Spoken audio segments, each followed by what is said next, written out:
নমস্কার। রামকৃষ্ণ জগতের কথা চ্যানেলে আপনাদের সবাইকে স্বাগতম। আজকে আমি আপনাদেরকে একটি স্বামীজির গল্প শোনাচ্ছি। এই গল্পটি লিখেছেন দীননাথ সেন। গল্পটির প্রকাশক শিশু সাহিত্য সংসদ। শুরু করছি আজকের গল্প। গল্পের নাম রাবেয়া। রাবেয়া তুর্কির বাসরা শহরে তার জন্ম। শৈশবেই মা বাবা হারায়।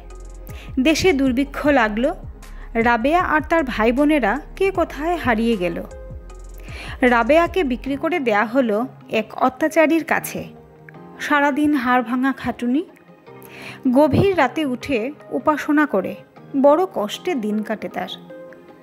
মনিব সেদিন হঠাৎ জেগে ওঠে, আড়াল থেকে দেখে রাবেয়াকে।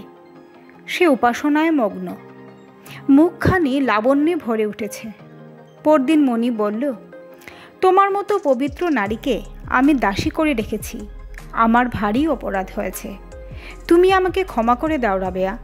যাও, আজ থেকে তুমি মুক্ত। বনের একধারে একটি নির্জন কুটির। সেখানে একা থাকেন রাবেয়া। ধর্মকর্ম করে দিন কাটতে থাকে তার। রাবেয়া এবার গেলেন পবিত্র মক্কা শহরে। এখানেই থেকে গেলেন। কিছুদিনের মধ্যে রাবেয়ার নাম ছড়িয়ে গেল চারদিকে। এক ব্যবসায়ী তাকে জিজ্ঞেস করলেন, আপনি এমন ধার্মিক, এমন মহৎ হলেন কী উপায়ে? রাবেয়া উত্তর দিলেন, সংসারে যা কিছু পাবার সবই আমি ত্যাগ করতে পেরেছি, তাই আমি এমন হতে পেরেছি আজ। দুজন ফকির এলেন রাবেয়ার কাছে। তারা খুব ক্ষুধার্ত। সেদিন ঘরে ছিল দুখানা মাত্র রুটি। এমন সময় এলো এক ভিখারি। রাবেয়া রুটি দুখানা তাকেই দিয়ে দিলেন। এ কি করলেন রাবেয়া? ফকিররা খাবেন কি? ধনী ঘরের এক দাসী নিয়ে এলো কয়েকখানা রুটি। বলল, বেগম সাহেবা এগুলো পাঠালেন। রাবেয়া গুনে দেখলেন, তারপর বললেন, এগুলি তুমি নিয়ে যাও বাছা। অতিথিরা অবাক।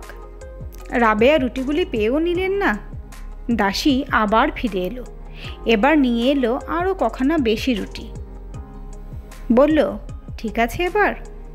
রাবেয়া বললেন, হ্যাঁ। ফকিররা বললেন, ব্যাপার কি রাবেয়া?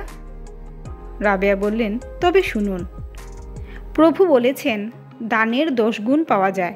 তাহলে তো আমি 20খানা রুটিই পাবো, কেননা আমি ভিখারিকে দান করেছি 2খানা। খোদাতালার উপর আপনার এত বিশ্বাস? রাবেয়া মাথা নত করলেন। এই ছোট্ট গল্পটি যদি ভালো লেগে থাকে তাহলে কমেন্ট করে অবশ্যই জানাবেন, পাশে থাকবেন। ভালো থাকবেন, সুস্থ থাকবেন।